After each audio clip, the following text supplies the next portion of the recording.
Good afternoon, good morning everyone, wherever you are across Australia. Welcome to the Accountants Connection webinar series brought to you by Your Business First. My name's Darren Xerri. I'm the CEO and principal owner of Your Business First, and I'd like to welcome you today to the Practice Management for Cloud Accountants.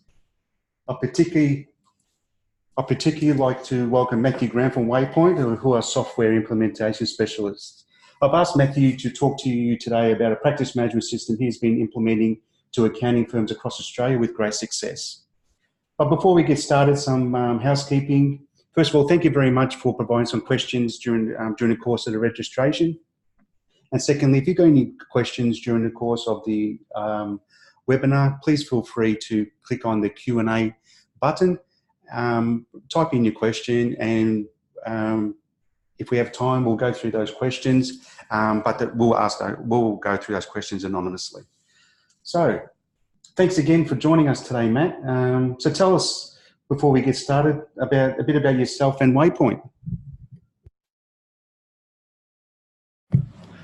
Thanks, Darren. So yeah, my name's Mathew Grant. You can call me Matt.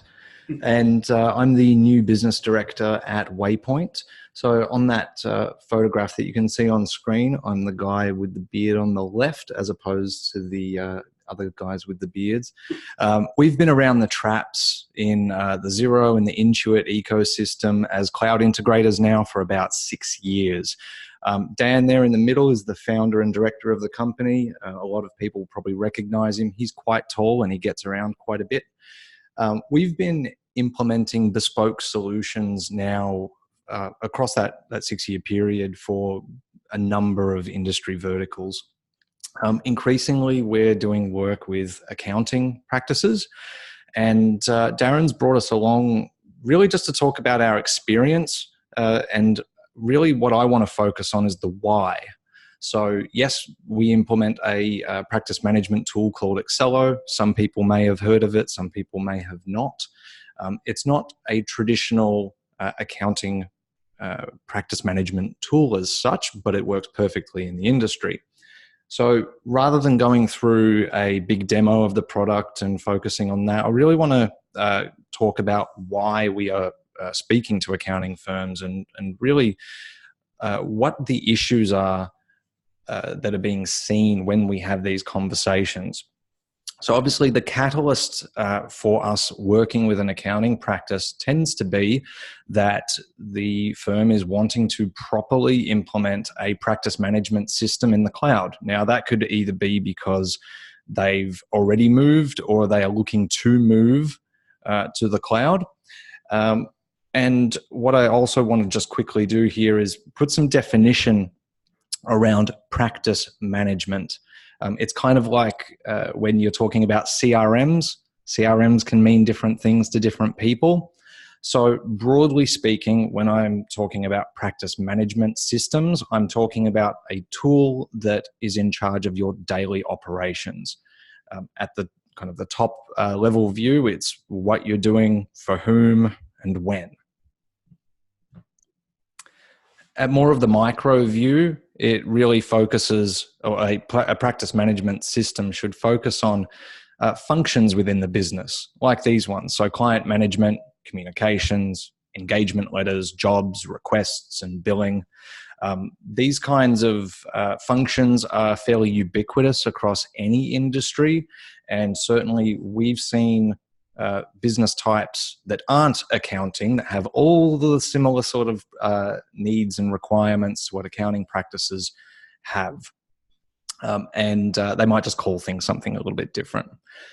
So to jump right into this now, I'm going to look at some of the problems that we are coming up against when a practice is wanting to do something about how they run the business. It's not just us that are looking at these things. So Accounting Today research last year, I think it was October 2018, did a study, fairly comprehensive worldwide study of accounting practices to see really what are the challenges that are being faced by businesses like yours. This was their top 3. So they had quite a big list, but really the top 3 was kind of telling. So the impact of technology is the biggest challenge, according to their report. Adapting to rapid change comes in second, and the shift to advisory services. So if you look at this, I actually think that points 1 and 2 kind of really, they feed into each other. So the impact of technology causes a problem of adapting to rapid change. And at the meantime, you've got all of the major accounting software vendors that are pushing their partners into this advisory services model. So at the macro view, this is kind of what we're hearing from our clients as well.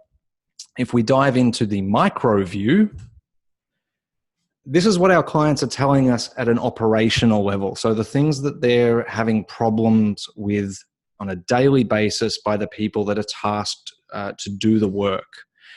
So where's the source of truth is something that I think is pretty commonly asked. We're seeing practices that are losing track of their tasks and requests. Everyone is having some problems that we speak to anyway with capacity planning. It is a total pain in the you-know-what. And the big one here is that people aren't, or practices aren't effectively billing for how much actual time they're spending on client work.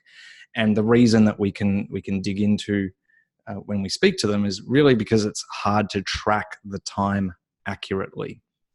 So at an operational level, daily practice management, we're seeing these kinds of problems fairly much across the board. And at the business operation, the business directorial level, there's this push, this drive to get off legacy software platforms. We want to get off servers. We want to get to the cloud. So that's going back to that impact of technology and that adapting to rapid change. I hate to be sometimes the bearer of bad news, but I think the push to the cloud can sometimes be seen as a little bit of a silver bullet because it is newer tech. It should be in some ways more advanced than in some cases what the reality is. So the first thing we always do is we look at what the client is using or what the firm is using and what they need to do, and that helps determine the direction that we go in. So we start by really just looking to see, well, what's out there and what are practices most commonly using when we speak to them. So this is kind of the top 4. Of the firms that we've worked with and spoken to, this is what we're seeing most commonly. So we've laid it out in a grid format here. Obviously, you can see which particular platform it is. So we've got the MyOb, the Sage, the Xero, and the Intuit offering. Now, we've put an indication of the scale. Now, that's really speaking to where we see it implemented most frequently. And there's a little bit of us subjectively saying what it's best suited for.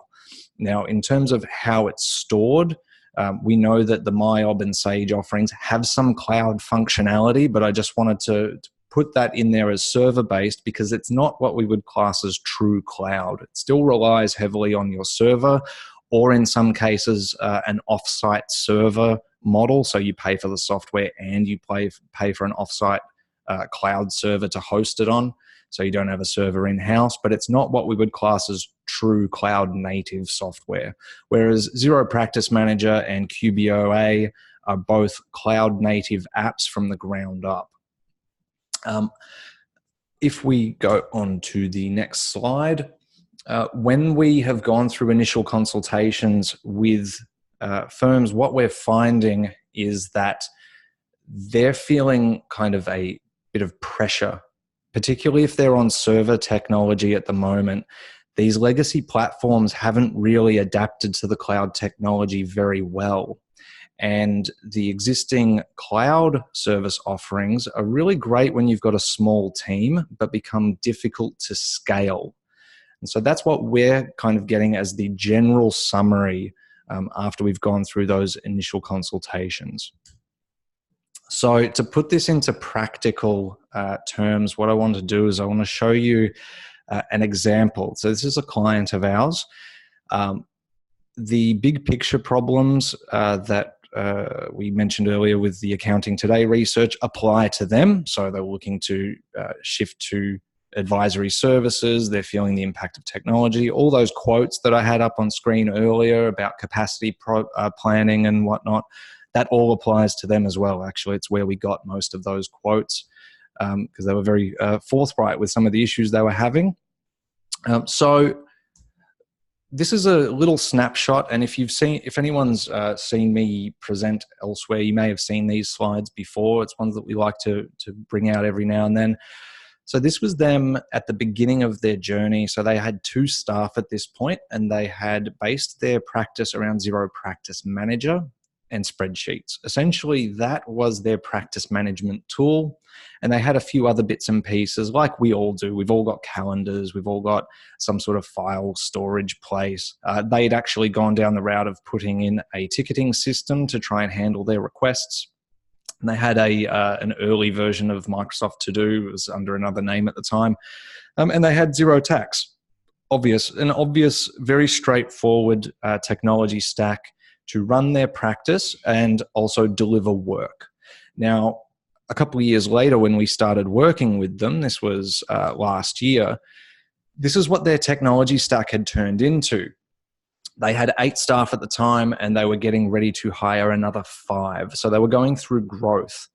And one of the things that was driving this growth was that they wanted to start doing far more in advisory. They were looking at managing more ongoing contracts and managing those billing arrangements. So this is what they ended up with. And I know I can't see anyone's hands there, but if you raise your hand, if this looks familiar, normally I ask this when we're doing presentations face to face, and it's very common. We usually get about 3/4 of the audience say, yeah, this looks kind of like what we look like. We've had a couple of hands raised so far. So the problem with a technology stack like this is that there is no source of truth. And despite putting in tools to kind of add functionality where Practice Manager isn't capable of doing something, you end up losing track of time and tasks, and it means that the work slips through the cracks as well. And with all best intentions, tracking your actuals when all your work is spread across this many different tools that all operate differently becomes really, really difficult. Despite there being API connections, so apps can talk to each other, the focus tends to be with every software platform that they'll talk, in this case, back to Xero, but you're not going to get them to talk to each other. Even though it's the cloud, and this is one of the big misconceptions of the cloud that I wanted to raise, it's not that simple. Even though you've got tools like Zapier that can facilitate some of that connection, so you'll see that at the bottom of the tech stack there, it can only pull some information out. And particularly in financial services, there's a lot of compliance that needs to be taken into consideration. So it's very difficult to get multiple vendors to all be willing to speak to each other. And also their tech resources internally can only stretch so far. Integrating apps is quite a long and laborious process. So they tend to only do it where there is money, to be quite frank. From a practical sense, inside of your practice, you can't scale this kind of a solution. Again, this is something I would ask face to face, is like, put your hand up if you would like to be responsible for managing this IT stack internally and rolling it out and maintaining it. And if anyone put their hands up and said, yes, I'd happily do this, I'd slap their hand down and say, you're lying. No one wants to manage this much tech, really, unless they absolutely have to. So summarizing the problem with a tech stack as we've seen it, and if we were to sort of dig it apart a bit, you'll notice this is a Xero-based example, but this type of cloud solution actually ties Practice Manager into Xero Tax. So there's this blend between practice management and a job tool. If anyone's using Practice Manager, you'd know this to be true. So if you base your practice management around something that doesn't have all of the functionality that you need and you start scaling up, naturally you're going to want to start plugging those gaps. So what we really are here to do is just to challenge you to rethink the way you think about practice management in the cloud. And the way that I would always recommend clients start to rethink things is to look at other examples. So don't just look inside the four walls of accounting practices, but look at how other types of businesses do it. And that's one of the advantages with people like us, is we work with any type of client. We are more specific about the types of solutions we implement, not about the vertical that the client works inside of. So let's look at a trades business. If we were to draw a line between their operations and their tools, you've got obviously client management, quoting, job booking, communication, scheduling, and invoicing. And then we've got the obvious tools over there on the right. Now, you might be thinking, well, that's a trades business. That has nothing to do with us. And I would say, yeah, you're kind of right, but you can see some similarities here. Something that's very true of a trades business is they don't need to have their hammer or their drill integrated to their job booking platform.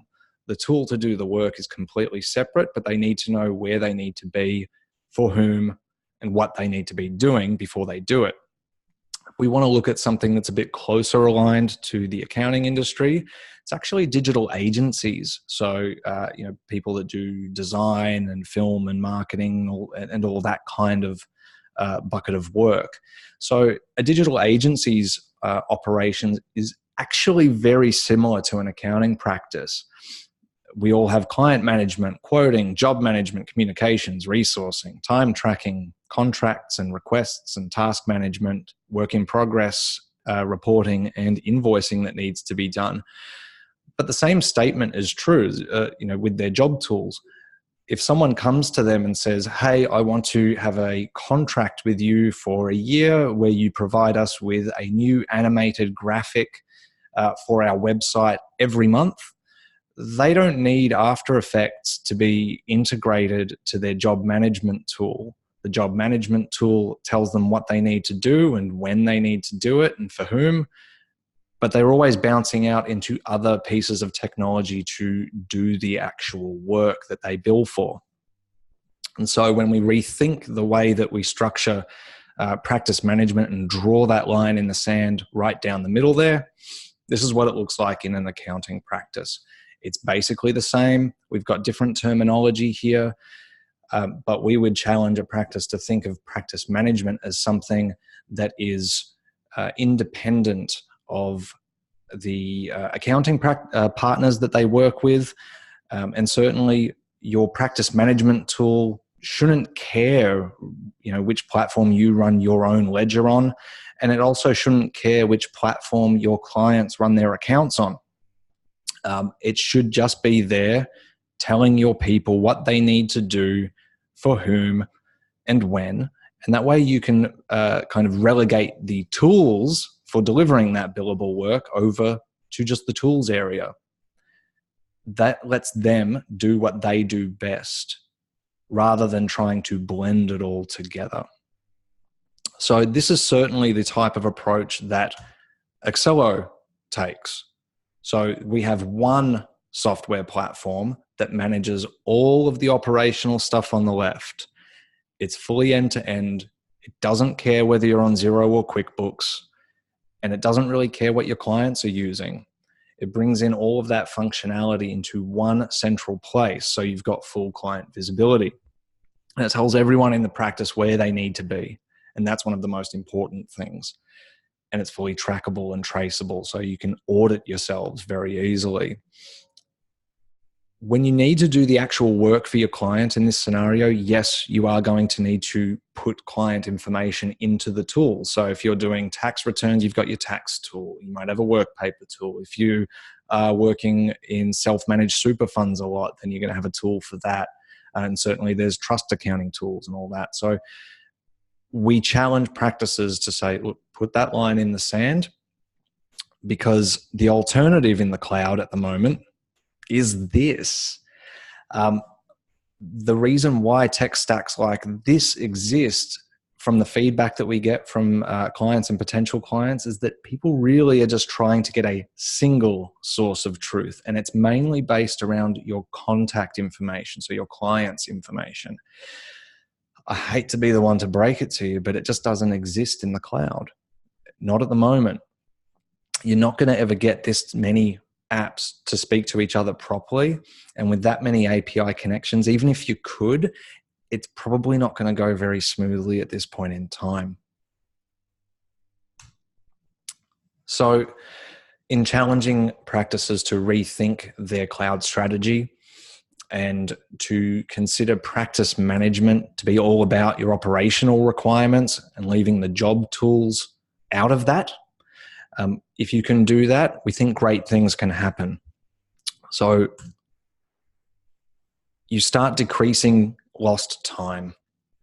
You start decreasing the lost requests. So when people are asking you for work, it stops falling through the cracks because you've got an easy way to track it. Costs for operation come down because you have far fewer apps in charge of running the business. And what this then has a direct relationship to is you being able to track and bill for more of your time, to better capacity plan as well, and to actually take on more work. And we actively see that the quality of service that gets delivered goes up. So that was my message that I wanted to share with you today. I'm going to hand back over to Darren because I believe we've got some Q&A and there's some questions that have already come through.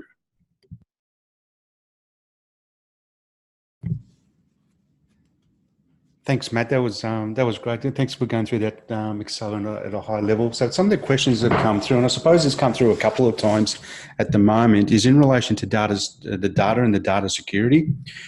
From your experience and your expertise, what do you say to particularly the owners of accounting firms in relation to maintaining or possibly increasing their data security by going to a cloud-based product for their accounting practice? Yeah, certainly. Well, let's take Excello as an example here. So we get asked that quite a bit. You know, how secure is a platform like Excello?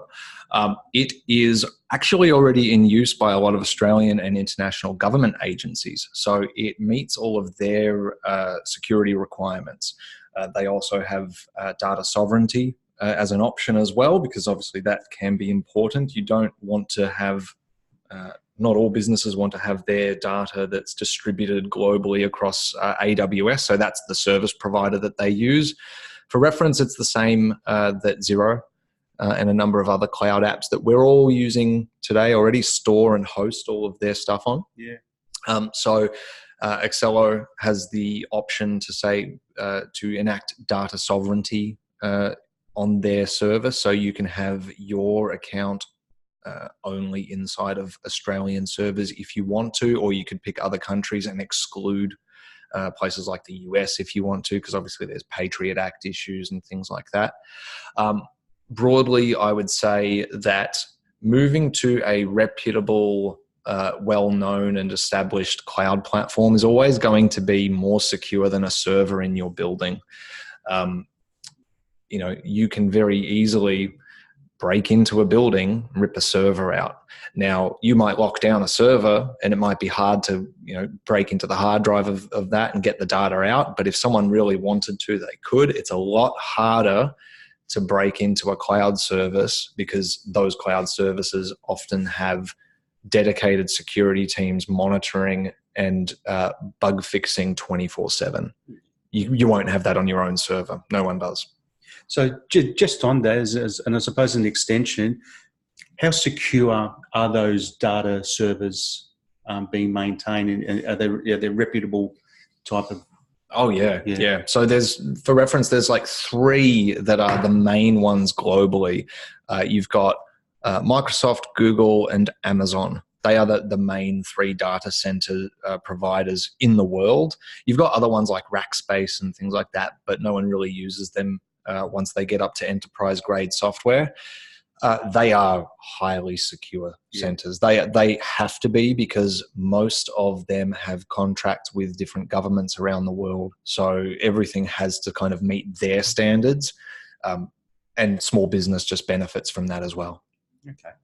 I've got a couple more questions that have come through, but if you do have any questions, please feel free to click on the Q&A button that you see on your screen and type in the question.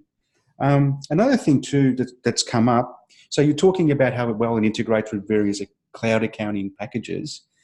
Does it integrate, I suppose, better with one than the other, or it's just...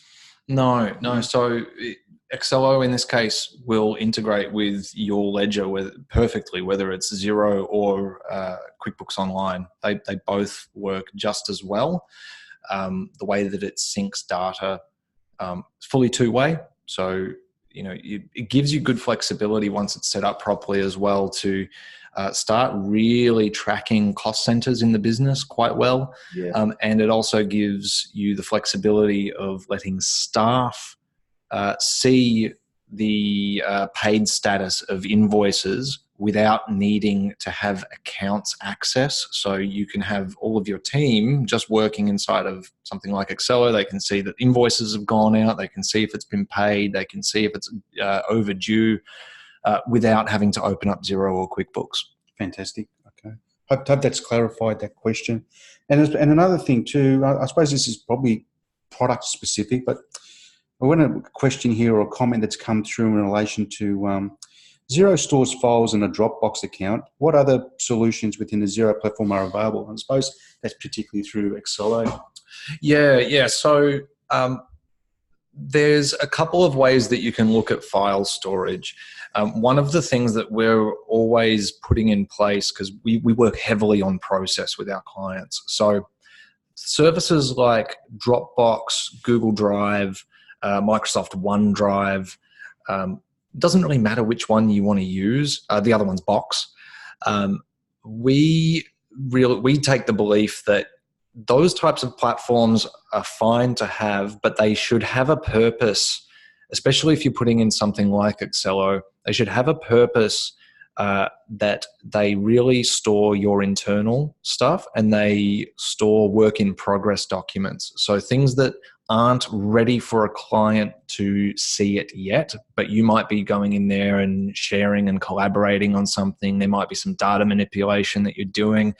But when something becomes a client-facing document that you might need them to sign off, at least in, say, the Xero ecosystem, there are a number of different document management tools.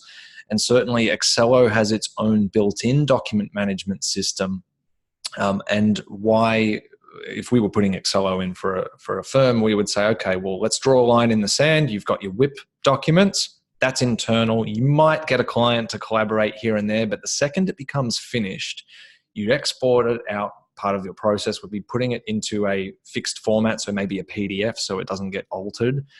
That might need to be a sign-off, as an example. You'd put that document into Excello, and by doing that, it gives you flexibility to control access via the client portal, which Excello has in there. So you can send documents for sign-off and approval inside of Excello's client portal. It means that your client does not need to have access to Google Drive or any of these other services. Means that you can really tightly monitor it, and you can see that they've even opened the file, that they've viewed the link. You can check their logins and all that sort of stuff. And you can really just keep that process nice and tight. Very handy if you need to get sign-offs for billable work. Okay. All right. Interesting. Again, this is from a client experience point of view relating to automation, but from an Excello point of view, how do you automate or can you automate ATO correspondence, particularly from a fee from refund procedure? Yeah, so that's one of those answers where if you had one of those big sensor bleep buttons, that's usually what we're hearing from clients. ATO documentation, particularly since the whole inception and rollout of MyGov, which has been about as smooth as anyone can anticipate when the government rolls out technology, has been causing grief for a lot of firms. there's only a very, very small number of tools that the government has at this point in time approved for integration with those MyGov documents. And there's none of them that I think have rolled out past beta yet. So there's a couple that have real closed beta tests happening at the moment. And I think the problem with that and why it hasn't moved out of beta is the government hasn't quite nailed down what they're doing with it yet. They haven't ratified their APIs. They haven't really put forth a very widely known strategy on how they're going to do it, just that they want to do it. So there are some tools that have listed that they are going to integrate with the ATO, but there's not really a lot of detail out there as to how they're going to do it. So at the moment, and we have to take a very conservative approach, we can only advise on what is available today. So typically when we're working with clients, we have to just help them put in processes to mitigate the pain for the time being, knowing that probably over the next 24 months, those tools will become available. They should come out of beta, and that's going to probably have a significant impact. Okay. So I'm an accounting firm that wants to look at the Excello product. So what's the journey at a high level that you take with accounting firms and the partners? Yeah. So first we've got to make sure that that it's appropriate. So typically we're looking at firms that have at least 10 or 12 staff in there. You oftentimes aren't going to get value out of a bigger software platform until you kind of hit that threshold. What we would do is we would go through initial consultations first. So oftentimes, we might be working alongside someone like Darren. So, he's spoken with the firm before. He's done an audit of what they're doing. He's seen that there's a particular need. Sometimes we work direct with the client as well. But basically, there's stuff that's falling through the gaps. So need has to be established first. We'll go through initial consultations. They don't cost anything, just to make sure that the need is actually there. That this isn't kind of one of those things where you've got a couple of staff going, oh, wouldn't it be great? But it's not kind of a widespread desire across the organization. Because obviously, when you change something as fundamental as your practice management tool, change management is a huge factor of all of this. Sometimes it's more important than the tech rollout itself. So, once we've got that need established, then we go through a variety of sessions. So we do a standardized kind of discovery intake session where we just find out all the broad kind of brushstroke things that we need to, really what's trying to be achieved, where things are coming unstuck at the moment, and really just make sure that we can deliver what needs to be delivered. If we can, great, then we will go into workshopping sessions, which are very detailed, picking apart current processes and translating that into what a system like Excello would need. So that involves oftentimes reworking existing processes and making sure that the outcomes are either what's desired to be changed to or existing and no different in some respects. We want to make sure that it's results focused, not doing anything for the sake of it. And then, of course, there's the implementation, the training, the rollout, and all that, which is as long as a piece of string and different client by client. Okay, yeah. So there was another question, I suppose. So what is a typical time frame for a rollout? I'm assuming it's depending on the size of the firm. And Yeah. So it depends also on availability and if there's anything else happening. So we've got a couple of firms that we've worked with where their licensing for Handysoft is kind of like the target that they're working towards. Now, my general advice would be don't contact someone like us with a month to go on the subscription before it renews for a whole year. Yeah. You want to have at least 6 months kind of lead time, at least, because there's going to be a lot of planning and a lot of structure that needs to be put in place, because you may not necessarily want to roll out all of a new practice management platform first. So we've got firms where that's been the case, where it's like, look, we've got to just do it all, rip the Band-Aid off and basically drop a bomb on everything. Tends to be okay in smaller teams, but in bigger teams, you definitely want to go through, I hate using this term, but a more of a piloted process. So a pilot's the same as a normal project, except the people that use it at the end of the project is smaller. And you make sure that it's right in the smaller group first, and then you just run additional training sessions. So sometimes that might mean staggering a project into a couple of chunks where we might implement a piece of the system. Typically, the one that tends to happen the most is the pipeline management component, because it doesn't have a direct implication on sending an invoice. And it tends to be that it's something that ends up kind of like as a second or third priority component of practice management, where it's kind of being done haphazardly. Everyone's doing it slightly differently. There's not anything formal in place. You can get a really quick win there by putting in that component of the system. It means that the billable work just happens as it is, and you use something that doesn't have a direct impact on your invoicing to learn the system, because all of the fundamentals of how you would then roll out job management and contracts and requests and all that, you end up feeling very familiar in the system once you start moving into the more technical work. Okay. Yeah. And you also mentioned as part of the process or part of the journey, the training. Is that more face-to-face, online, train the trainer or the office champion? Yeah. So it's always going to be job dependent. We implement cloud solutions. So if we can't deliver work remotely, we're probably doing something wrong. But that being said, oftentimes we will go out and we will do face-to-face training. We want to make sure that it's recorded in all cases, because the training that comes with our implementation becomes your IP. We always train the trainer. So that means that you get the administrative approach, someone that has to not just use the system, but also maintain it over the long term. So it's that level of training. It's quite in depth. Good. That's good. There's one question here. Can we have job steps and work papers linked to Excello so that the tick relevant boxes as that the job progress? Yeah. So Excello is, what's really great about Excello is it is a workflow tool. The way that it's designed, so if anyone's used Salesforce or any of these kind of ERP systems, what you end up with a lot of the time is a platform that just gives you a whole bunch of boxes. And typically other CRMs do this too, where you've just got all the fields of information that you might want to track for metric reasons or job progress reasons, whatever it may be, ends up just being this big mess.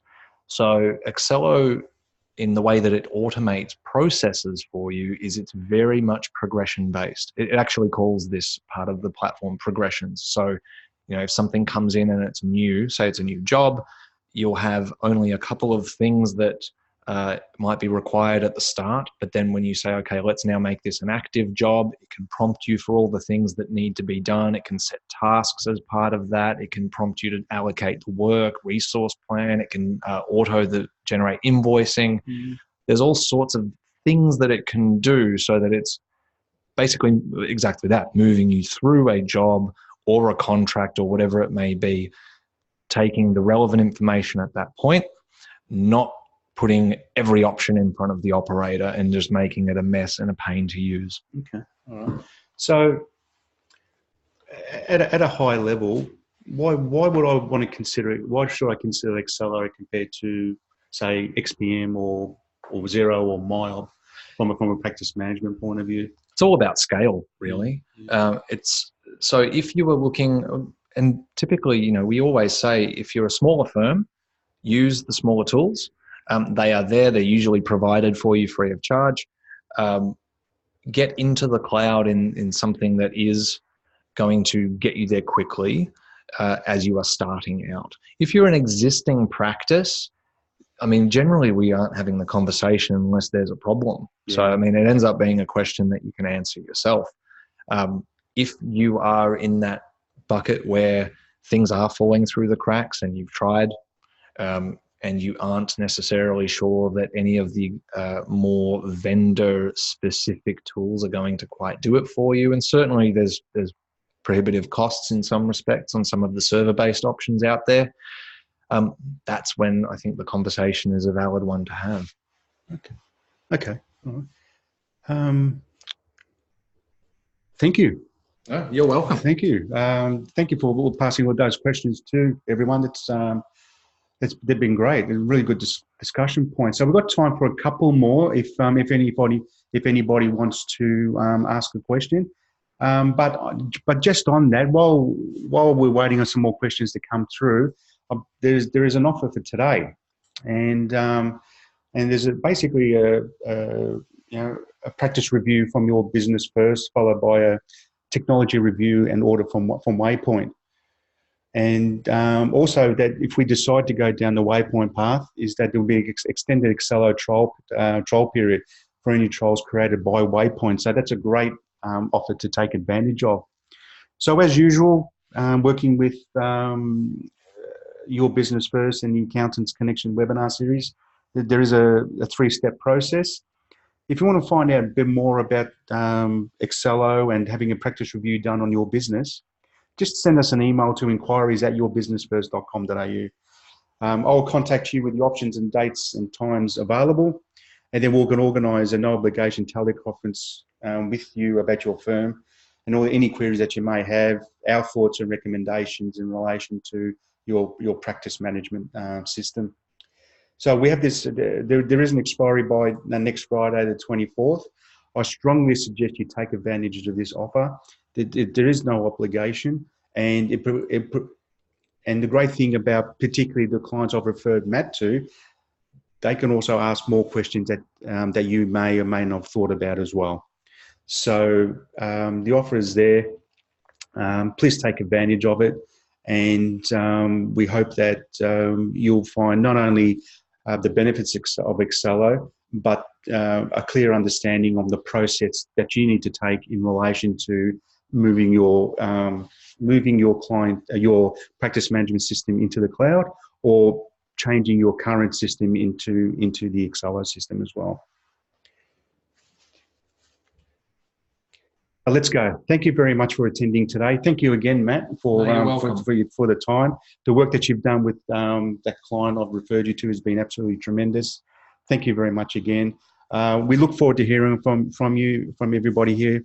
Please take advantage of the offer today, and inquiries@yourbusinessfirst.com.au, or please feel free to give me a call on the mobile there. Thank you very much for your time. Enjoy the rest of the day, and we look forward to seeing you and talking to you again at the next Accountants webinar series.